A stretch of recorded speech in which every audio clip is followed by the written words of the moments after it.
Hogstye.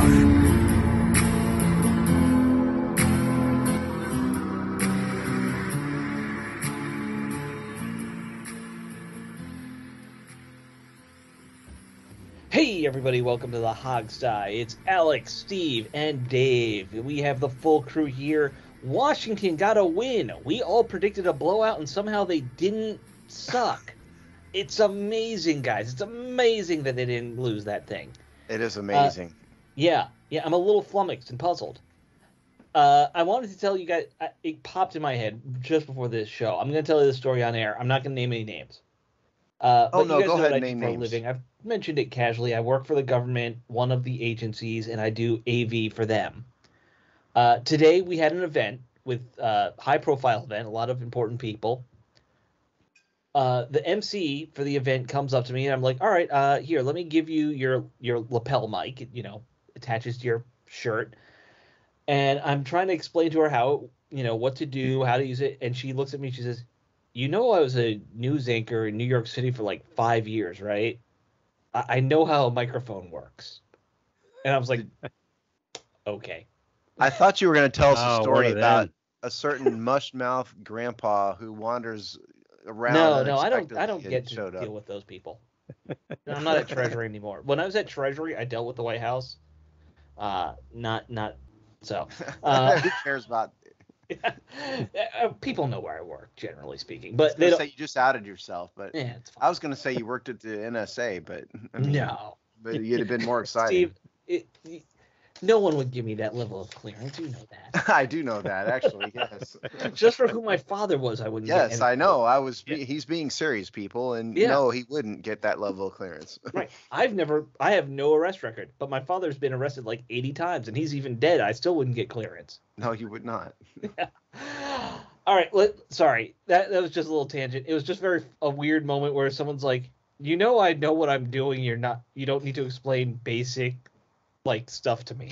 Well, it's like, honey, I mean, how am I supposed to know who you are? I mean, your job is to, explain how to use That the is my equipment. job. Yeah. Most of my job is explaining to people this is how microphones work. Stop sticking them in front of speakers, please. How about ladies stop being patronizing? It's fine. She's a very nice person overall. Apparently it was not. just an awkward moment where I was like, oh, I guess I should know this. I should thought know you were going to say that you touched something you weren't supposed to touch, and when you're trying to put a microphone on or something. No, I don't touch. That has happened, by the way. I won't say who that was with. Oh, It was no. another Tell us who. Tell us who. Hey, you got to make names too. I don't remember some names, but I've look, when you mic up people, sometimes you have to do things. And some of them don't care, some do. Let's talk about the team though. Let's just change. That was more interesting. I mean, you can't throw that out there and not say. Okay, all right. I'll tell they a quick story. This spectacular? was with a Fox News anchor, not one you would probably. I don't even remember their name, but at one point I had to do this event at the Archives Navy Memorial, whatever. I don't know if either of you've ever been there, because I know you guys were in Navy, but they have like a auditorium type thing there. I was doing something down there, and it was with this Fox News anchor woman, and she was wearing just like a one-piece dress, and I had to put a mic on her. She literally just took the dress off and was like, stick it up my bra, I don't care. Like, You just yep. Wow. Yeah, that's wow. My goodness. That's what Interesting. people do. So, Show and biz. yes, she was a little old for me at that point, but it was not bad. Doesn't Hey, you matter. got a free show. You know what can you Yeah, say? Speaking of shows, all right, let's talk about the Packers game, guys. Because that was a show. It was the tale of two halves for Taylor Heinicke, that's for sure. We could focus on that part. I've never seen a quarterback suck so hard in the first half and then come back and be that efficient. That was surprising. Truly awful. I wrote down halftime stats again because I was so amazed at how awful Taylor Heinicke was. Yeah. And he was 7 for 17 for 40 yards, 1 touchdown, 1 interception, a quarterback rating of 44. And for those counting, that's like a 40% completion percentage. I mean, that's just terrible. He had a QBR of 0, I think, going into the second quarter at one point. Yeah, I mean, I think the touchdown boosted up because he was up to 44 by the halftime. Right. But at one point, it was a 0 rating. He just looked completely out of sorts. Right. Like a surprise. He hasn't played in a long time. Not ready, overwhelmed by the moment, maybe Mm-hmm. playing against his idol. Don't forget that Green Bay, Aaron Rodgers, huge fan. All of that. Yeah. I mean, he wears 4 because of Brett Favre. Like he grew up a Green Bay I guy, know, yeah. a Green Bay fan and all that. And I don't think the play calling really helped him very much. And Dave, you wrote about it, in your column this week. I don't think that Taylor Heinicke's thing is just drop back, launch it downfield. That's just not his. He's got to move. He's got to roll outs, roll left, roll right. Short mid-range passes. That's him. And they didn't really do that in the beginning, but they started to in the second half, which is magically why he improved, or when he improved rather. Oh yeah. I mean, I think they really adjusted the game plan well in the second half to help him out. That's for sure. That and the sticking with the run more was, smart. It didn't make sense to me in that first series that they, threw 2 out of 3 of their first, 3 plays. Go run heavy. Just do. Taylor Heinicke's not Carson Wentz. Why are you doing this? Well, I mean, Washington, let's face it, isn't exactly O.J. Simpson, when it comes to running games either. No. I mean that in the good way, not the murdering way. Right. I don't think anyone was misconstruing. Okay, because Washington is ranked 24th in by as measured by yards per carry as a team, and 4.1 yards per carry. That's not very good, And in terms of overall game stats, Brian Robinson averaged 3.7 yards per carry, and that's with his 124-yard game. That includes that. So it was actually, if you want to know, if you subtract that out, the 2 big runs, yeah. Yeah, if you subtract, I'll do this real quick on the fly here. Play the Jeopardy music. 2.6. 2.6, yeah. Which ain't anything, but he sucked. Yeah.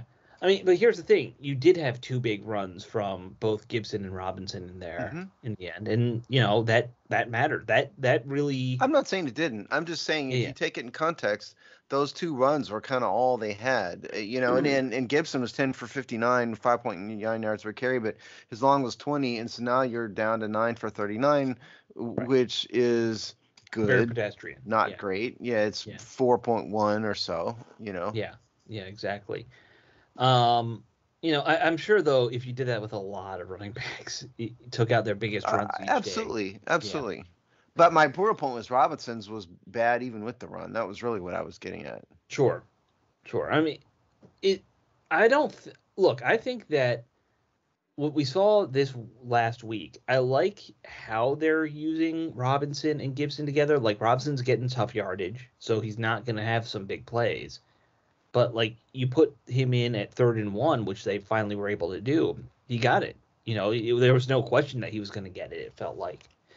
So I like how they're using him. I feel like the team's still trying to sort out exactly how to maximize it still. Where'd Dave go? I'm right here. I see him. I'm just waiting on Dave to speak up. That's all. Oh, okay. We had connectivity issues. I didn't know if it was a connectivity. No. Well, I actually replayed the game today.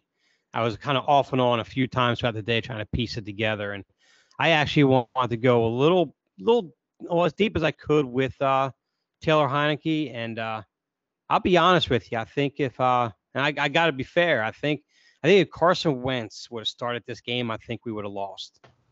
And I say that because there were 4 significant times that Heinicke was under pressure. 2 of them he created his own time, moved around the pocket and so forth, and he was able to get off 2 really clean throws that converted into first downs. But the big thing about what he does on those situations is as he's moving and navigating through the pocket, his eyes remain downfield. He continuously, in fact, I believe it was I think Johnson was one of the commentators. He made reference to it in third quarter about how well he does that. He did say that, yeah. Yeah. So as he's breaking through the pocket, he gets near the line of scrimmage, he'll kind of shadow that line and kind of go down the line and work it instead of just trying to run with the ball. And he created 3 first downs on doing that throughout the game. And he didn't allow the pressure. He didn't allow to be succumb to the pressure. Kept eyes downfield, still looking for the receivers. Actually got off two of the throws are really nice throws that converted on 3rd down and longs. And I think in those situations when you saw Wentz this year under that kind of pressure, he would typically almost just fold in the pocket. We saw it more times than not. There were a few times he would scramble out, maybe get a few yards or whatever. But between him doing that and holding onto the ball so long, that Packer pressure would have gotten to him enough. And I think in actuality, one of those touchdown drives, actually the first touchdown drive really was all on Heinicke, avoiding the pressure and keeping his eyes downfield and so forth. Look, But I think Taylor is a guy who he's not perfect. He does make dumb decisions sometimes, for sure. But if he had an above-average NFL arm, I think he would have always thought he would be a solid starter. Sure. From like no, he's not going to be in the Hall of Fame. Okay, he's not John Elway. Even with the arm, he wouldn't be John Elway. But he can make plays happen. And a lot of his problems are he throws a lot of wounded ducks up there, and he's leaving balls short, and that kind of thing. And that's really, I think, where his main problems stem from is that yes, there's occasional stupid throw or whatever, but every quarterback does that. Maybe him more than most, but it's really the arm that gets him. Well, the one thing I noticed is when he's trying to, it's either a wheel route down the sidelines or he has a comeback that's outside the hash marks. I notice he tends to get a lot of air under the ball, alluding to what you were just talking about. Absolutely. But when everything is contained to the middle of the field, it could be the same range, but he's in there and he's firing the ball like 100 miles an hour. So it's like for some reason when he gets outside the hash mark, I don't think it's necessarily arm strength. I think for some reason he's trying to put touch on the ball. Well, you don't want to throw. That's wheel routes, comebacks, and so forth. You don't want to. It's not about touch. It's about timing, getting the ball where it needs to be at the right time. And I think he fails at doing that. Yeah. And especially that last drive when he had, I think it was like 2 or 3 pass plays to his left. And he actually, 2 to his left, 1 to his right. One was to McLaurin. He had to come back for it, where he wound up getting drilled on the sidelines right there, where it was a ton of air under the ball. And all he had to do was just fire. He had a perfect window, just fire it in there. For some reason, I don't know if he's too concentrated on just want to get that perfect little touch in there, or he's not confident in his arm outside the hash marks. I don't know. So, and the other, look, Washington showed me something, I think, this week against Green Bay, which is that they do have the ability to beat teams they should beat. Mm-hmm. Maybe this team, for a while, it looked like they were just the dregs of the NFL. In Washington's game again, the Lions game, they get just demolished by the Eagles and the Cowboys. They're really bad. But this past 2 weeks, the Bears suck. The Packers suck. This year, and there's a lot of reasons. We're going to get into some of that later in the show. Yeah, that's actually one of our topics. Yeah, but the Packers suck, okay? This is not the Packers of old. They have a ton of problems. And Washington truly should have beat them, and they did. And I think it shows me that they're not a terrible team. They're a mediocre team. They're a legitimate mediocre team, to their credit, which is something that we kind of thought maybe they weren't. Yeah. When we talk about, what's been going right for them these last 2 weeks, one thing that I haven't seen a lot of discussion about, and look, it's not my area of expertise, but finally shuffling around the offensive line quite a bit, which they've done. And I don't think any of us think it's a perfect situation right now, but it's any of them are long-term solutions. No. But no. Clearly, they made 2 terrible mistakes at guard in free agency initially. But it feels like Sadiq Charles at least is more serviceable now as a guard than. We haven't seen totally just blown awful things at the same. You do, but not at the same rate you did early in this season. No. Trey Turner was like laying down to die, and Andrew Norwell was pretending to be a turnstile. You know? Right, exactly. Sadiq Charles at least looks like he's trying, and that helps. It doesn't look like me out there. Right. But let's also be fair. Who were they facing? True. Oh, absolutely. It's a huge factor. The Bears and the Packers do not have the level of talent that Dallas had, that the Eagles had. Even the Lions have big-time talent on their defensive front. Yeah, absolutely true. And that's where I was getting back to, like, who should they beat and who should they lose to? And it looked bad in the early season, but teams with mediocre talent that are kind of in the same range, they're holding their own on. Is it going to win them a Super Bowl? No. But at least I think the fan base can sort of know now that this is not a 2-14 team, No, it's not. No. It was starting to look like it, though. Let's be honest. Yes, it was.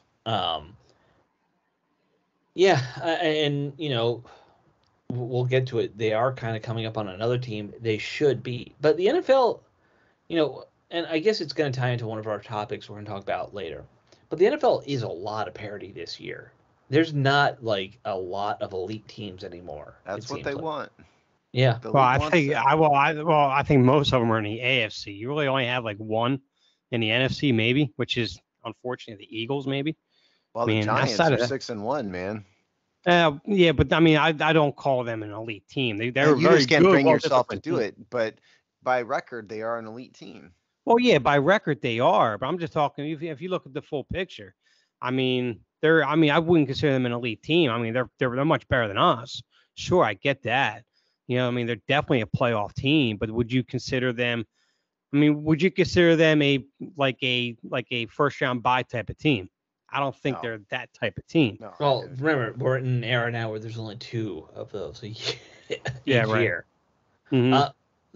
The difference between the Giants and all those other elite teams, of course, is that I don't think anyone thinks Daniel Jones is going to turn into, a top tier quarterback anytime soon. No, but he's gotten better.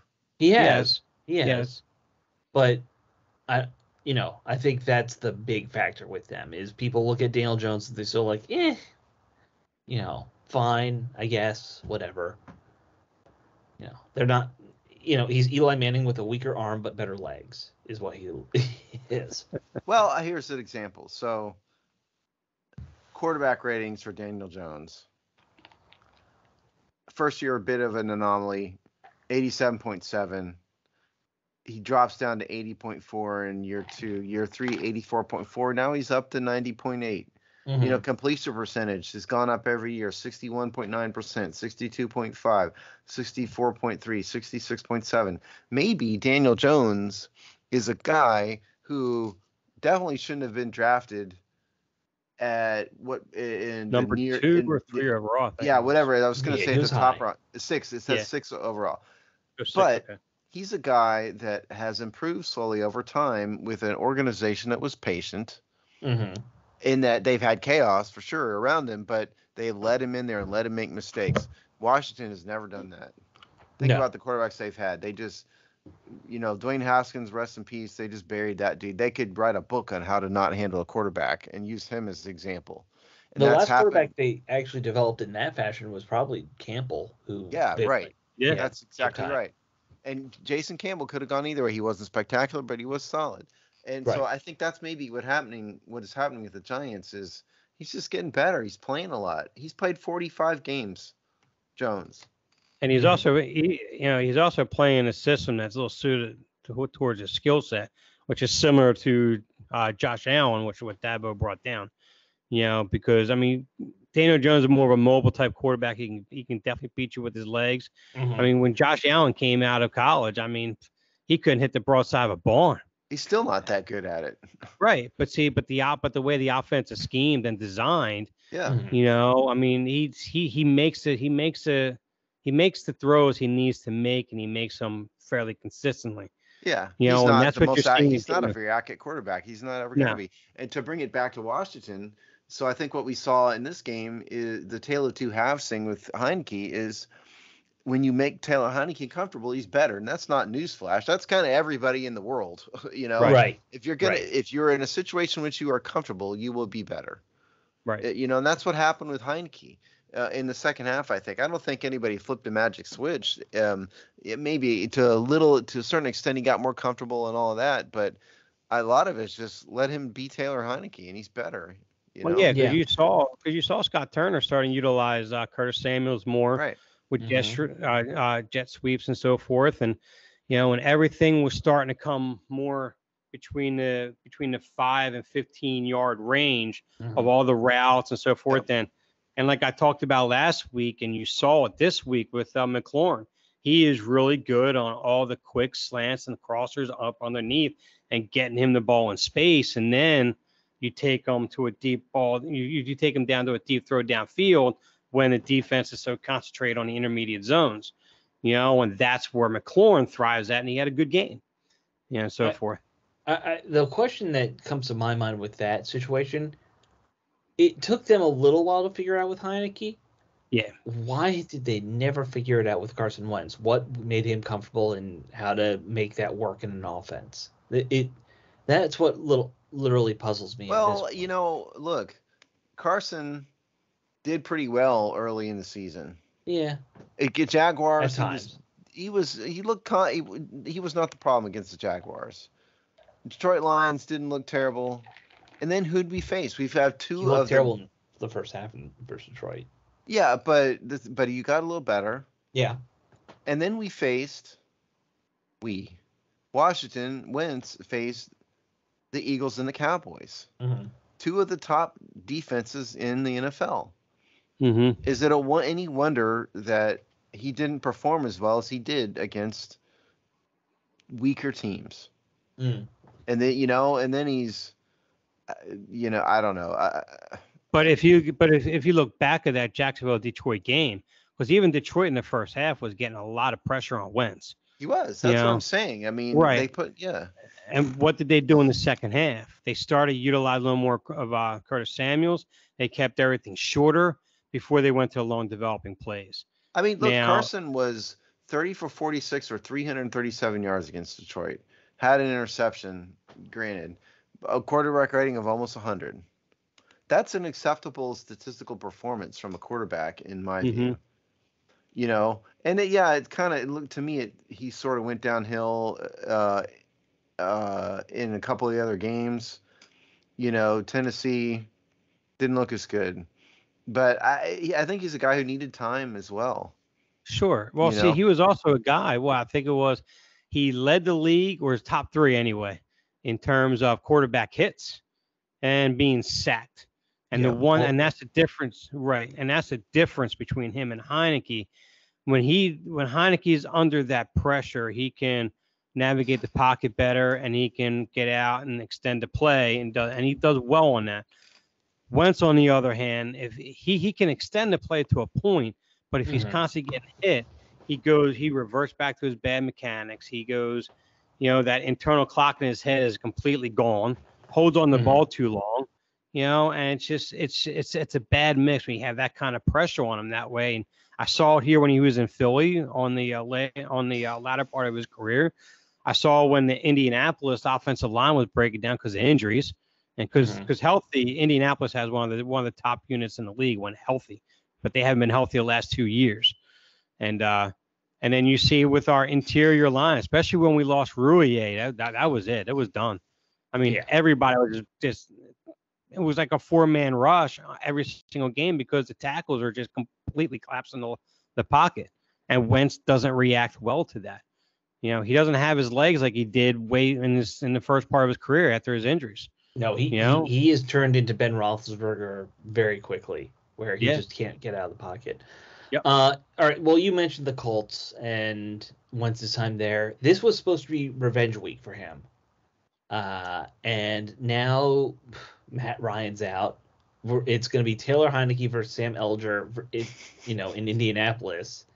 Steve is like smiling.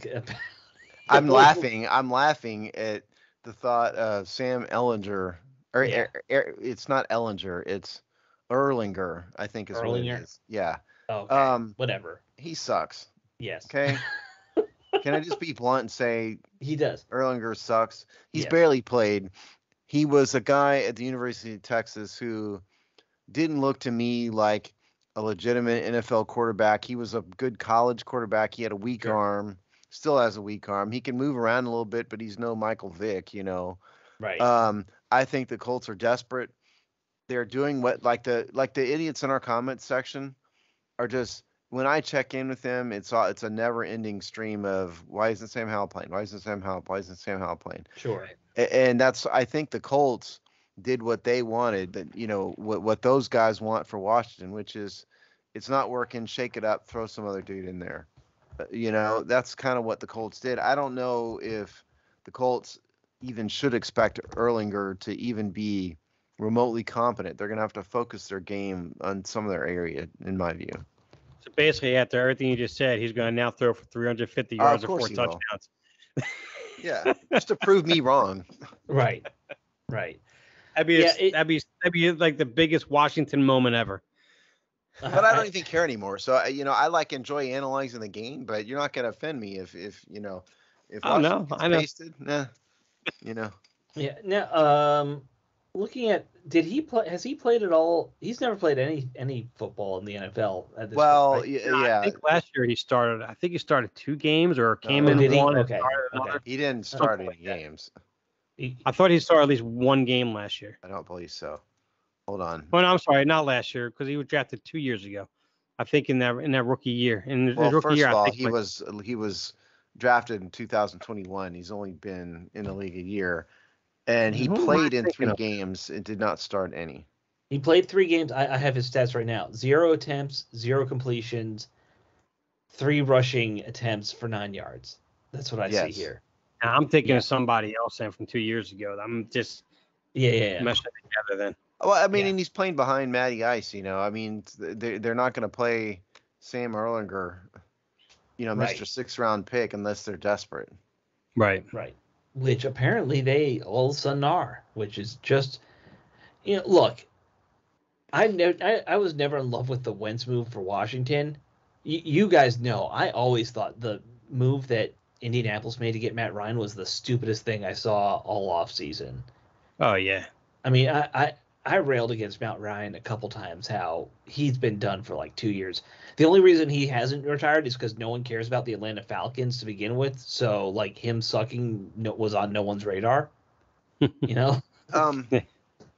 I mean, generally, I'm in favor of drafting quarterbacks, not spending, excuse me, a ton of money on very high-priced veterans who washed out of other places. In that Right. regard, I wasn't a huge fan for Washington of the Wentz move. But the simple fact is, I'm not trying to be toxic here, but unless you have a quality organization who can draft well and develop draft picks, your quarterback draft pick is never going to work. And that's why it hasn't worked in Washington, because they draft, just use Dwayne Haskins, rest in peace, as an example. The owner wanted him, the coach really didn't want him, and the second coach didn't want him, and so they threw him out there kind of half-heartedly. And if he'd gone to an organization that wanted him and wanted to develop him, maybe you wouldn't even have played him in that first year. He didn't play a lot at Ohio State, and I'm just using him as an example. And so they're just in contrast to what we just talked about with the New York Giants. The Giants had fans wanting to get rid of him because Daniel Jones sucked at times. I read you his stats; those aren't very good sometimes. The Giants ignored the noise and stuck with him, and he's finally getting a little better. And they built a team around him, and Washington can't do that either. And so I don't know what anybody thought was going to, and I don't know what you think is going to happen, people, if you throw Sam Howell out there, Mr. Inconsistency, on a team that has a terrible offensive line, and it's going to face some tough teams coming up. I mean, it's not going to go well. Mm-hmm. No. I look, I'm one of those people who said I'm okay seeing Sam Howell sometime next year. Like he should, but this should be a redshirt season for him. I said that early on. Like you don't play him unless everybody's hurt and you got no other option at this point. That's when Sam Howell's taking the field. I mean, he's a 5th-round draft pick. I mean, nobody, Yeah. the team does not have to make him a starter in order for him to be a successful pick. No. And the only time I even thought about even wanting to see him in there is if we were like going into like weeks 15, 16, and 17, and we had like 2-3 wins. Yeah, you know? well, people need to think outside about of that. People need to think about the circumstance. I mean, Washington signed the $28 million man. Ron Rivera wanted Carson Wentz. You have shown the timeline, Dave, of Washington did not panic. They had that he might have been their second choice, but they wanted him. You know, he is the guy Ron Rivera chose. They did not draft Sam Howell to be the long-term replacement. They drafted Sam Howell to be the backup. Carson Wentz was supposed to be the answer. Right. You know, and so it's not what they expected rather out of Howell. Yeah, and and to go back to your point with the organization and Dan Snyder and how they just ran these quarterbacks into the ground, I wouldn't be surprised if that was kind of in the back of Ron Rivera's mind. That, and also he's getting late into his tenure here. There's no way he's drafting a quarterback going to try to develop him after being in his 3rd year. So he needed that balance. He needed somebody in there that has a pedigree, did succeed, still at a decent young age, and where we could probably get something out of him, which I think they could have if they set him up for success with that offensive line. Offensive line's crucial. They got him the supposed weapons, but the offensive line they completely destroyed for him in front of him, and now that's a huge thing for him. That was the one thing I mentioned. I mean, I'm sure you guys are about ready to tell me stop talking about it. But I keep going on that because it's huge for Carson Wentz. You got to protect them. Well, no, you're right. You're right. I mean, I think Ron Rivera's biggest fault, I think, in his tenure here has been roster management, but the subset of it is offensive line. He took a strength of the team and turned it into a weakness. Yeah. Through a number of moves. You get rid of Trent Williams, and we can go over that if you want again. But the bottom line is the team didn't keep him. Maybe Brandon Scherff wanted to leave. I don't know. Maybe they really did offer him a huge contract. But the bottom line is he's not here. And the people you brought in to replace him aren't good players. And you drafted Sam Cosmi, who's okay, but nothing's done special. It seems like so far. In fact, you don't even have a Pro Bowl replacement player from this team. No. It's just that's how bad the line is. I mean, I think Leno's a nice left tackle. He's not terrible. He's okay. Sure, but he's not. I don't know. It's like you said. I'm not a big expert on the offensive line, but it's just like it's what I see this year is like none other that I've ever seen in past years. Usually we have an offensive line that can pass block exceptionally well. We can get 4.5 yards of carry, and and the quarterback has time to navigate the pocket or whatever. That's usually we have that. I'm used to seeing that. Not this year, not at all. Part of it to me feels like they, all right, Cosmi was a 2nd rounder, but I feel like they haven't really done a lot in the draft in terms of replacing guys they've lost. Like, if you're going to lose a Brandon Scherff, I don't want you to draft a guard round 1. I'm not insane. But, like, we haven't really drafted one in the 3rd round or the 4th round? It feels like you should be, I mean, what? A 5th of your roster is your offensive line or something like that. You should be drafting somebody fairly high every year on the offensive line. Just, for depth and starters. Let me read you guys some names. Yeah. Right off of our roster chart, that I have the original and it's on the website. The Washington tackle group: Sam Cosmi, Charles Leno, Cornelius Lucas. That's it. Anybody there an above average player? Maybe Sam Cosmi could turn into that someday. I mean, I would say they're all very average. Like, none of them are below average in their defense. They're okay. Yeah. I mean, Leno sniffs above average sometimes. I give him a C+.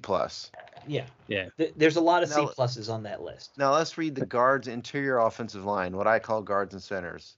D- right off the bat. Sadiq Charles, Tyler Larson, Nick Martin, Andrew Norwell, Chris Paul, Trey Turner. Is that close to an F? Close. No, not very good. Right. No, it's horrible. I mean, that group, that is the fundamental core of any offense. Mm-hmm. And he's Ron Rivera's ruined the group, to be honest.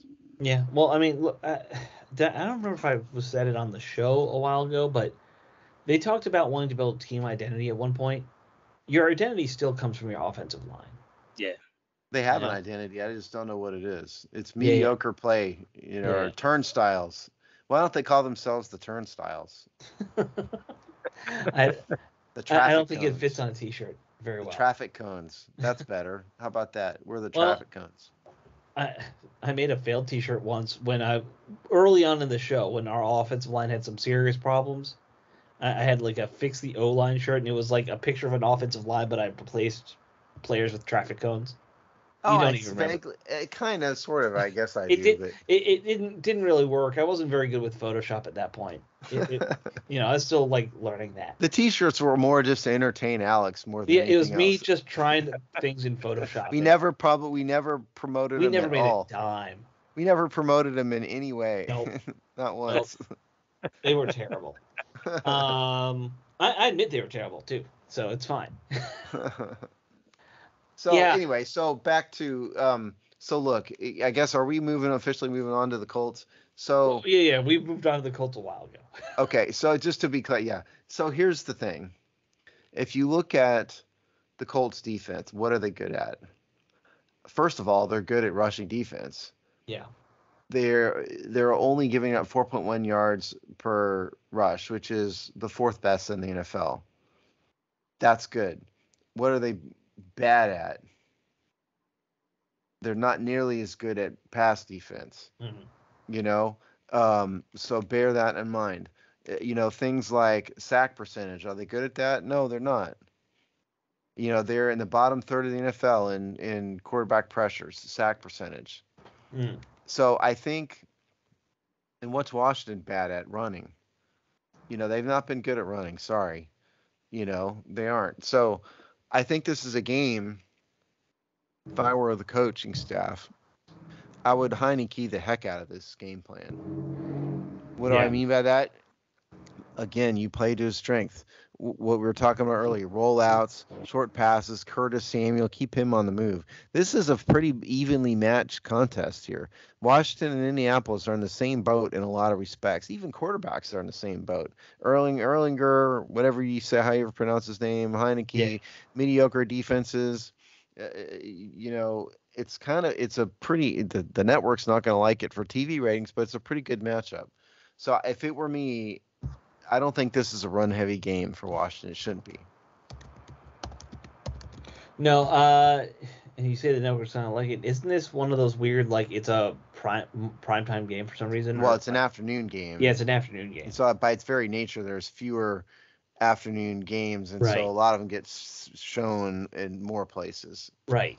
So not where I am, but No. But they must be thrilled about that because, again, the reason it's in that slot, they were hoping it would be Carson Wentz versus the Colts, and they could have that little storyline. That stupid storyline of, it's a revenge game.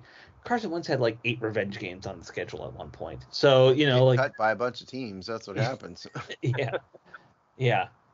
He won one, he lost the other, and now he's hurt.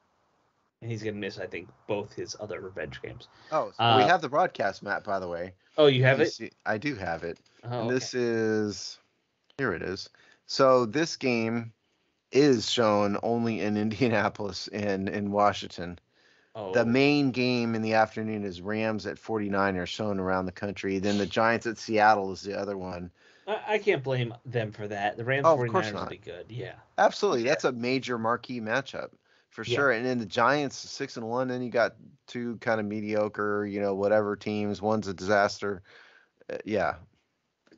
I mean, the only storyline that, because, and I hate to skip forward on one of our topics, but one of the topics was, what is something you hate in the NFL? And somebody said they hate when storylines get forced on the NFL. The only storyline left for this game is Dan Snyder versus Jim Irsay. which I don't think they really want as a main storyline for a football game. Is it going to be like the hooker dude versus the drug dude? Is Well, that the remember what Jim Irsay said at the owners' meeting. you missed my joke? Yes, I didn't. You just totally ignored it. The Steve, do you know the funny part about your joke? They both probably have done a lot of things with hookers and drugs. That's the funny part. Nobody's ever accused Dan Snyder of doing drugs. I accuse everyone who's made millions and billions of dollars of doing some kind of drugs at some point, because you don't get wealthy without doing drugs. I mean, that's fair. I get it, but I just want to be clear for when Washington sues us. Still proof. There's never been an allegation of Dan Snyder doing drugs. Fair enough. There's been plenty of allegations of heavy drinking, though. Yes, it could be, the drunk guy versus the high guy. How about that? Sure. Okay, That's we'll do fair. that. When you play mini golf in your office at like noon, okay. Or maybe Dan can bring the hookers and Irsay can bring the coke, and they can snort coke off the boobs of hookers right at midfield. I don't know who's got better hookers, Indy or DC. I don't know. I don't know. It's not my area, man. Not mine Dave, either. what do you think? All I know is at this point we might have to put a PG-13 rating on this show. Yeah, probably. Who cares? Yeah.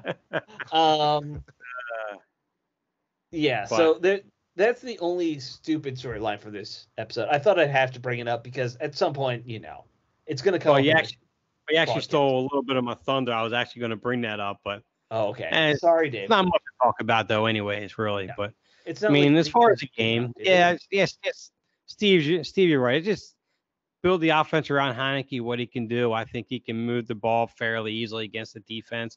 And I think his legs with Curtis Samuel's involved in a running game, you can do enough, maybe, I guess. Sure.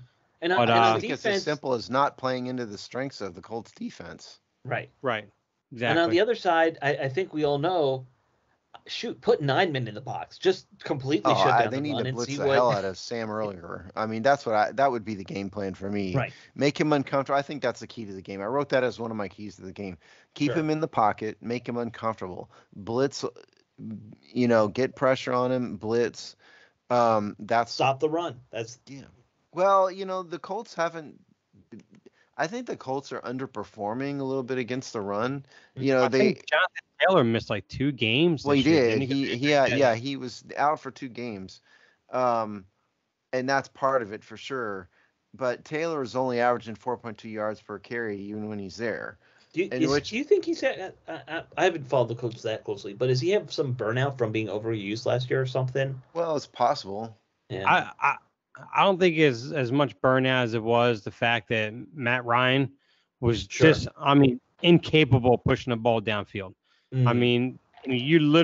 Teams literally probably ran just a single high against them defensively all game long and just I think he would have had to push the ball to get it down the field. Yes, pretty much.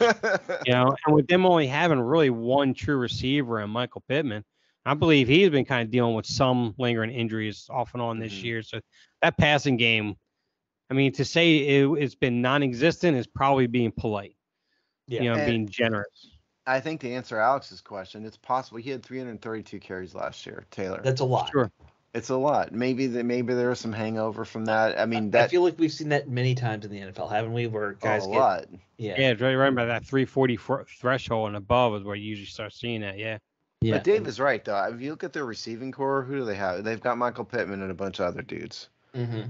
Right? And let's be honest. I truly believe you could put St. Just on Pittman all game. He's going to be just fine. Probably so. Yeah. I think that was a key matchup. That was one of my key matchups this week, Dave.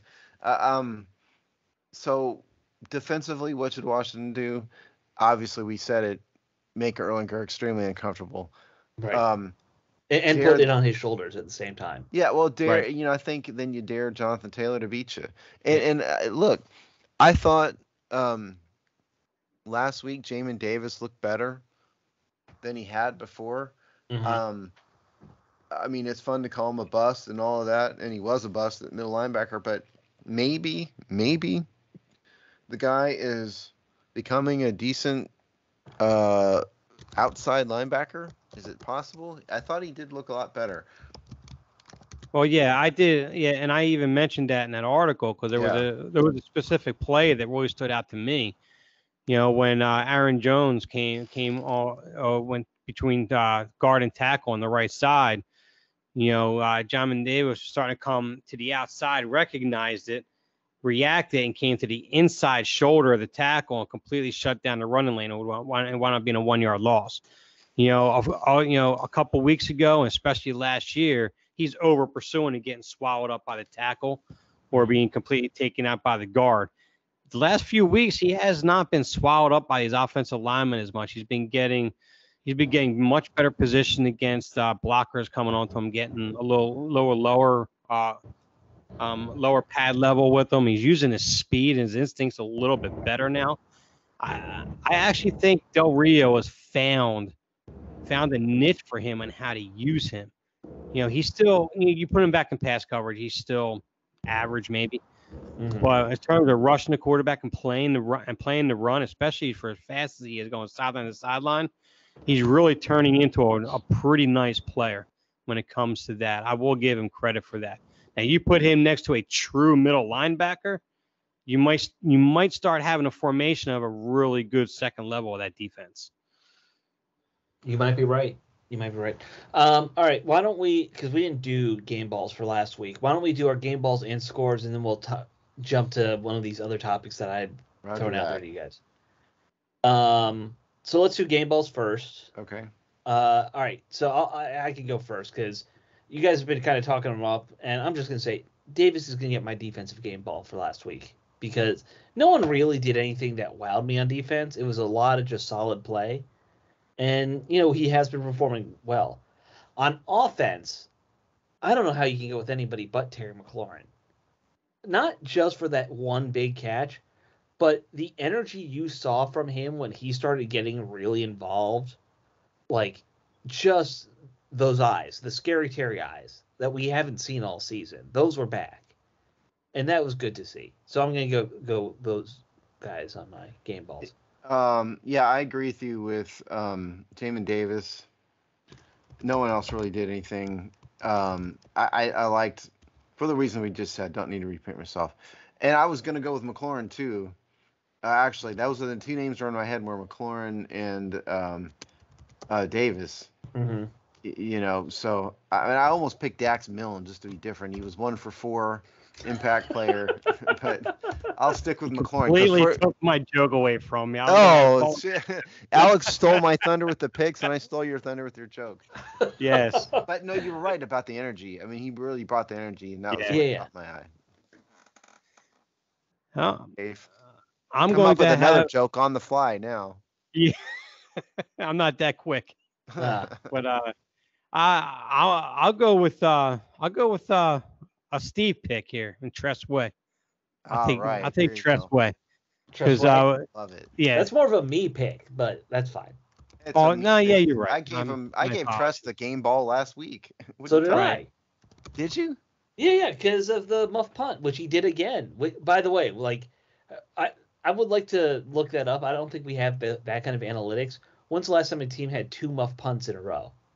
In 2 games. I don't even want to. It's got to be super rare. Don't dare me to find that. I'm not daring you to find it. I don't think it could be found. Because what? Because he had that one really good punt that put him inside the 67-yarder. Yeah. Yeah, but Alex is right though. 2 teams in a row muffed a punt. Yeah. Right in the in the red zone. Yeah. That's super rare. That's like Indiana Jones has to honestly, it won 2 games for Washington. Yeah. It did. If those muff punts hadn't happened, they would have lost both of these games. I love a good muffed punt. It's. I love it. Should I say it? No. You know what do I have to say it? No. Okay. No. You don't. Because then we would get a rating. Dave, who's your defensive game ball? Or is that defense? I don't know. I was since Jamin Davis is going to be my pick defensively. Oh, okay. I'll use that one from my defensive side because I'm going to go ahead and give Heinicke some credit in this game because he definitely eluded the rush much better than what Wentz would have in this game. And I truly believe that if Wentz started this game, I think we just barely lose the game. And this is coming from a guy who's been glowing of the Wentz trade, the guy I supported most of the year. But I'm also realistic with that. I'm very objective with that too. I try to be. And those 4 instances I had during that game, he could have easily have just folded, and he didn't. So and wait a minute. Are you giving out two game balls here on offense? Way and Heinicke? Oh no, I'm using Way for my defensive side. Okay. Yes. Okay. Yes. So Way and Heinicke, you're going. Yes. All right. Just for the record, because we have to keep a meticulous record of this. It's very important. It's important. It is important. All right. All right. Let's do scores for next week. Steve, why don't you start? Okay, this is really tough, man. Yeah. Because on one hand, you want to say Washington isn't a good team. They're not going to win 3 in a row. But on the other hand, neither are the Colts. I'm going to give Taylor Heinicke the benefit of the doubt here, mainly just to irritate the people in the comment section, if for no other reason. That's an interesting reasoning. I don't disagree with it. Well, and the legitimate rationale is he's a better quarterback than Sam Ehlinger. Sam Ehlinger is a brand new guy. He stinks. And so I think they will get better play. Washington will get better play out of the quarterback than will the Colts. So I think Washington will eke out another something along the lines of 17-7, 17-10. Go with 17-10 for me. 17-10 Washington. Because of Heinicke mainly. Okay. Dave, you good? You need a minute? I'm good. Right. I think on the back of the dynamic Dax Milne return, or averaging 4 yards per return, I think that's going to be the actual game changer here. He came up with a Milne joke. But it wasn't as good as the last one would have been. But that's okay. You gotta be quick to beat me at jokes, man. Yeah, I know. I'm starting to sense that now. Yes, but in all seriousness, I think Heinicke is going to really be the difference maker in here because of what the Colts have at quarterback. And I think Heinicke plays to the weaknesses of that Colts defense, and I think our defense is going to be good enough to do what they need to do against their quarterback. I could see like a 24-13 win. Okay. I'm actually I'm feeling really good about Washington's chances in this one. I think the jitters we saw from Heinicke in the first part of last week, I think that was just jitters. I don't think it was anything more than that. So I feel like they come out a lot smoother this time. I guess the Colts could always stun us, and they could suddenly have found a good quarterback just randomly, but probably not. So I'm gonna say 28-13 kind of win for Washington. And I was real quick. I forgot to do the injury report for those who are wondering. The DNPs for Washington Wednesday were Sadiq Charles, Jahan Dotson, Cole Holcomb, William Jackson, and Cole Turner. Turner's in concussion protocol. Sadiq Charles had an illness, so presumably he'll be healthy. So that in the limiteds were De'Ami Brown, Logan Thomas, Jonathan Williams. In the Colts side, Stephon Gilmore, Yannick Ngukwe. How do you pronounce that guy's name? Yannick Ngukwe or Ngakwe? Yeah, him. Yeah, Ngakwe. Yeah, but they were just they had off days. Matt Ryan has a shoulder injury, although he's not playing anyway. And then Grant Stewart, the linebacker DNP. So that's injuries. Well, so here's the thing with Matt Ryan: when you're that old, arthritis, it really you're always hurting. Yeah. Yeah. Steve, I'm getting up there, man. I'm starting to feel what Matt Ryan just feels. I know entirely different reasons. Of the three of us, but still. We should mention Ron Rivera apparently missed a couple of practice today. Oh, he did? Yeah, his mother's having some issues. They didn't say exactly what, but he's apparently had to fly out to California for something. Certainly are. In all seriousness, our best wishes to his mother. Yeah, absolutely. Yeah, no one would want anything otherwise. No. Yeah. Okay, so I'm going to go with, we had 2 topics that I kind of threw out there. One I put on Twitter, and we might get to it, we might not. And that was, I asked people on Twitter, give us some stuff that annoys you that people do in like sports media. We got some fun answers. It was interesting. But the one I wanted to ask you guys, because it came to my head at like 8 in the morning this morning, thinking of We just saw what we saw with Aaron Rodgers. Matt Ryan looks to be done. The past 20 years has been a golden age for NFL quarterbacks. I think it's fair to say that, like, you had the Tom Brady, Peyton Manning thing. You had probably no less than 10 really good quarterbacks every year for about 2 decades. I think we are coming to the end of the golden age of quarterbacks. We're seeing Rodgers looks washed up. He looks just beaten up and everything. Tom Brady retired and should have stayed retired. Matt Ryan, he's been a shell of himself for a couple of years. You add to the fact that Drew Brees retired last year. Are we seeing the tail end of a golden age of quarterbacks?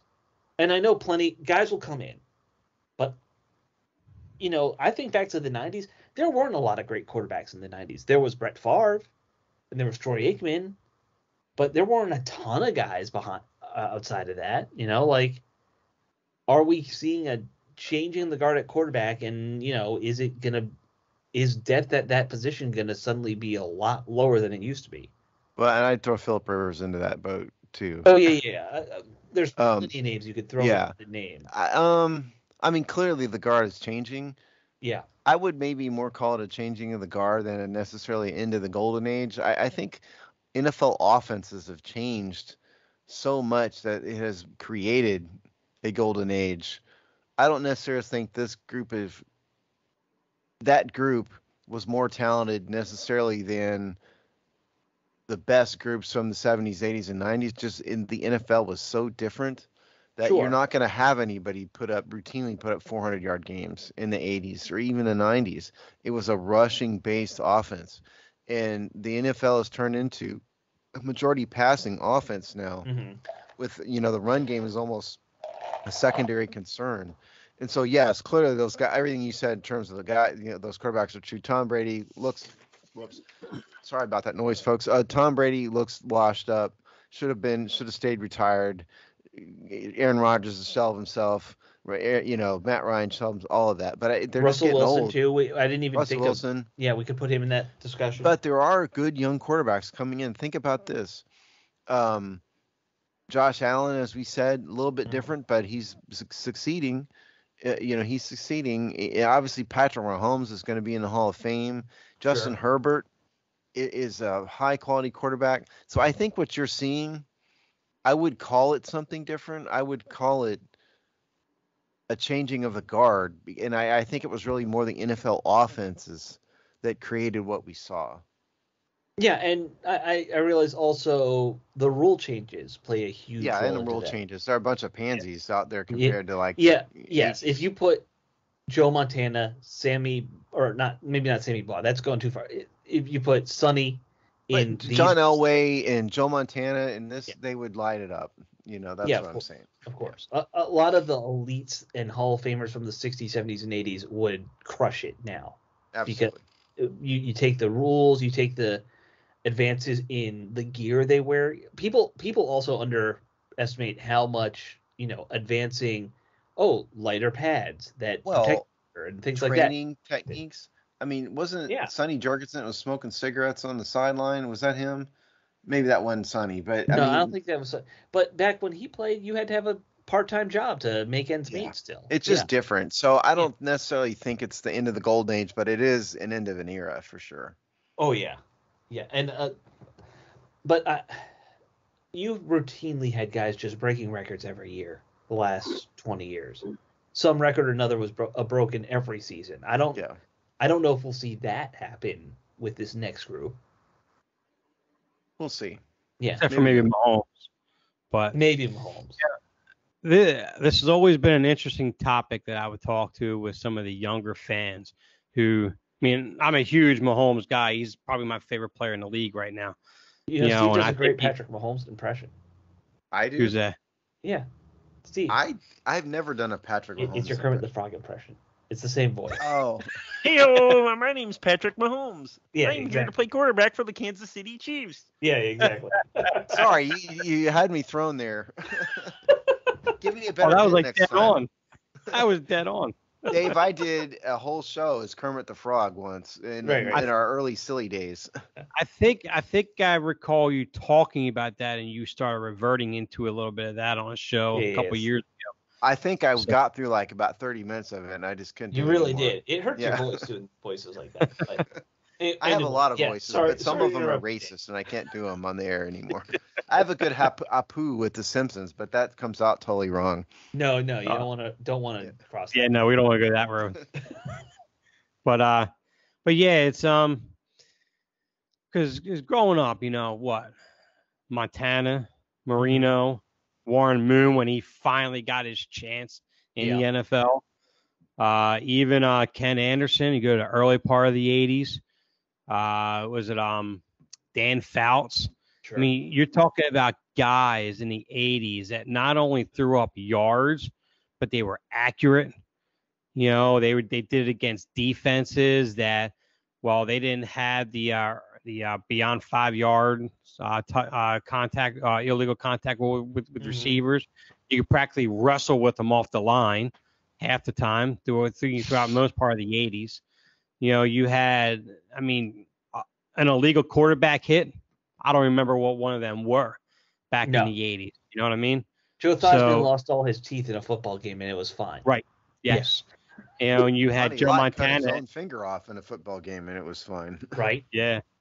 But if you take almost any of those quarterbacks or that whole group, you took that whole group of quarterbacks in the 80s, and you put them under the rules they have today, because I love Tom Brady. I think he was a great quarterback. He's going to Hall of Fame, everything. I get all that, right? But I would continuously argue with a couple people at work saying that if Montana was in the shoes of Peyton Manning on those Colts teams, Tom Brady does not win as many Super Bowls as he did. I will guarantee you Montana beats him out in one of those AFC Championship games that Manning wound up losing. It's just the kind of quarterback that Montana was. And he ran and he played in probably one of the most sophisticated passing offenses that the league has ever seen. In terms of the true West Coast system. It was innovative. Yeah. Oh yeah, absolutely. And it was only really one quarterback that could run it, which was Montana, and somewhat with Steve Young. He had a ton of Hall of Fame talent around him too. To be fair. People say that, and you're true, but don't forget, Montana won a Super Bowl before all that Hall of Fame talent. Now, granted, he had Dwight Clark, yes. He also had Freddie Solomon as his other receiver. He didn't have anything else. He didn't have anything for terms of a tight end. And Roger Craig didn't come until later. And he still won the MVP in that Super Bowl against the number 3 ranked Cincinnati defense against the pass. Montana and the biggest thing with like guys like Montana, he's such a timing and precision quarterback. A lot of his incompletions were because the receiver wasn't where he had to be, because he would, if you had to do a 5-yard out, the ball was already there before the receiver breaks in that route. So if you're running a 7-yard or 10-yard out, or you're going to an end, looks like a bad throw by Montana, but that wasn't the case. I mean, I've always said John Elway's the best quarterback I've ever seen. And I'd probably stick with that. But the major point, which I think we've all said, or at least Dave and I have said, is that there are a lot of great quarterbacks from earlier eras. Just the fundamental nature of the NFL has changed so much that it has certainly changed quarterback statistical production. So what we see is amazing today but I don't think the elite quarterbacks of today are necessarily all that much better than the elite quarterbacks of yesteryear. Reed, Montana, just as an example. Elway would kill it today. Are you kidding me? His mobility, it'd be unbelievable. And I don't disagree with you guys on that. My point about the last decade to 2 decades, it's not that these are all great quarterbacks. It's that the depth of how many great quarterbacks there were at any given time is probably deeper than it was at any point in the 90s, or the 80s. I Or mean, the you have a good number of elite quarterbacks, right? I Yeah. mean, we've had Peyton Manning, no particular order, so don't get your shorts in a bunch, people. But Peyton Manning, Brady, who's the guy in New York, Manning, Eli Manning, yeah. Eli Manning, Drew I'm not always Brees. trying to put him in that group as an elite quarterback, though, or that quarterback group, though. He won an MVP. He did, Yeah. but I mean, Put him I at the think- bottom. I'm not trying to name him in order. I mean, oh no, I know but that. Philip I just, Rivers, Right, Drew yeah. Brees. I mean, there are certainly a pretty deep number of quarterbacks who are all considered to be elite.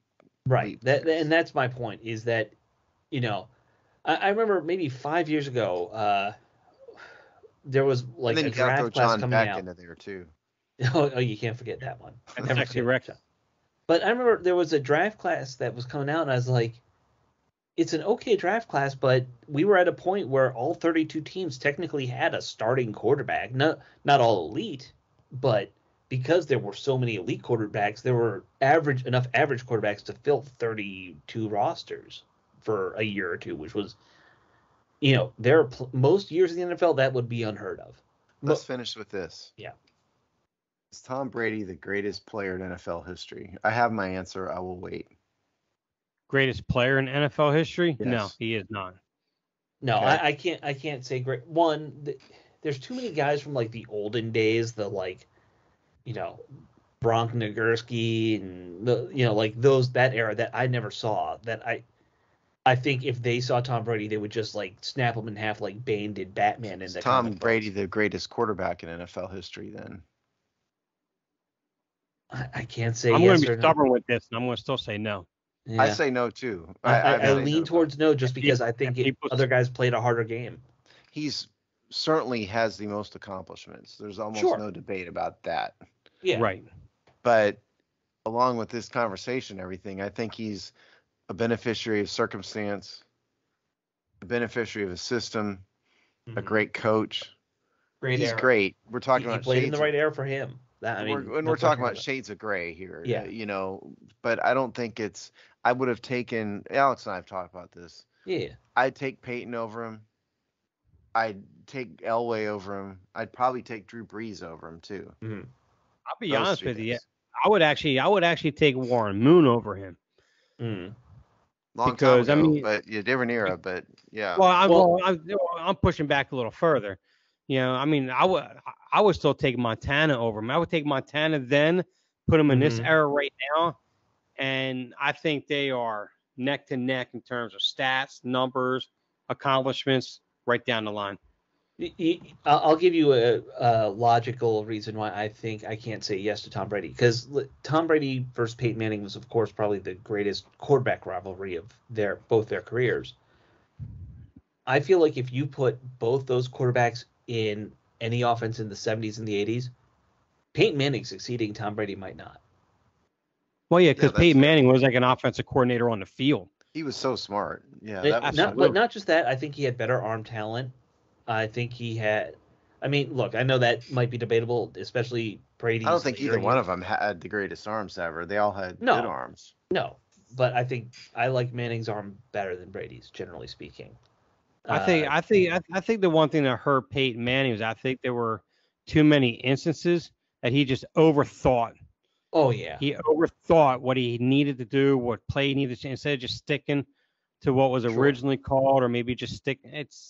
I think he fell victim to himself more so than those Patriots teams and Bill Belichick. I think he wanted to outthink Bill Belichick and outplay Tom Brady and had to Mhm. have the perfect play and so forth. But I agree with you. I'd look- probably take Peyton Manning over Brady as well. Let's be honest. Peyton Manning never had a Bill Belichick. No, he didn't, and he didn't have a bunch of talent around him a lot of those years too. He had Marvin Harrison, and He Dallas had some Clark, very one good year. receivers over the years and a good running a back. lot of those he made good though. Sure. I mean, that's what great quarterbacks do. It tends to be, Well, yeah. I mean, what, Joseph Adai? Yeah. I mean, he was never a great runner in college. I mean, he was a pretty good player. I'm thinking But- back more to Edgerrin James, but yeah, you're right. But Edgerrin James was a great player. Was a great Yeah. running back. Yeah. But But I think that would be the sticking point for me in the end is, even though Brady's more accomplished, I think Peyton would have worked in any era, and I don't think Brady would have. I think at the end of it all, of everybody I've seen, which like you, Alex, it's hard to evaluate like Sammy Baugh when we didn't see him, or even like, guys like Sonny, I just didn't see him. It's just before my time, Right. know. We've out seen of Graham highlights, and all of them, course, yeah. but yeah. So I think of all these quarterbacks, I'd take Elway over everybody. Okay. Over anybody, I'd take Elway. That's what I think. And see, and that's where I'm just a little different. I would do Montana, but Yeah, well, fair enough. I mean, that's what the discussion's all about, Yeah. But as far as a crop that's in here now, the new blood, I think we have a unique mixture that we haven't really seen in years past because of how offenses are. They're changed because of offensive coordinators like Kyle Shanahan and stuff. Where you have Mahomes, you could play any traditional passing offense you throw at them, and that's fine. But when you have now things with the RPOs, stuff like that, and what what Lamar Jackson can do, could you imagine if Mike Vick and Randall Cunningham was in this era right now? Oh, they'd kill it. Mm-hmm. Oh, they'd be insane. In fact, Randall Cunningham, I think, would have been. There's another one. Yeah, I think Randall Cunningham would have been what everyone was waiting for Lamar Jackson to become. Even though Randall Cunningham had that long, windy throw, but he was still very accurate on his throws. He just had horrible Even receivers. Robert Griffin. Yeah. Probably too far ahead of his time. But, and I think the real point of what this new era is, all these young quarterbacks who are coming out are pretty good athletic, just overall athlete type players. A lot of them are named by the athletic rating agents, high school player rating agents. There's two of them nationwide. They get rated as athletes, not quarterbacks. Not quarterbacks anymore. Yeah. I mean, some of them are, but I mean, there's a bunch of them are called athletes. Right. But like Joe Burrow, I don't know if Joe Burrow would really be more, but even he's fairly mobile compared to like what we used to see from quarterbacks. And off what you're saying with these athletic quarterbacks coming in, one of the biggest problems I've had for like the last 5, maybe even 7 years is these quarterbacks coming from college are not being. I mean, granted, the coaches in college are just looking at just winning games so forth, but they're not being taught or progressed properly and so forth. But that's a whole other conversation. But it is. But anyway, I thought that was a fun idea to just kind of discuss it. I guess I'm not wrong. No, no, not at all. I'd phrase it differently, but it was interesting. I'd phrase it differently than you concluded, but it's certainly good discussion. Yeah. Dave will get the last word, I guess. All right, Dave. Last word, and then we're going. Last word.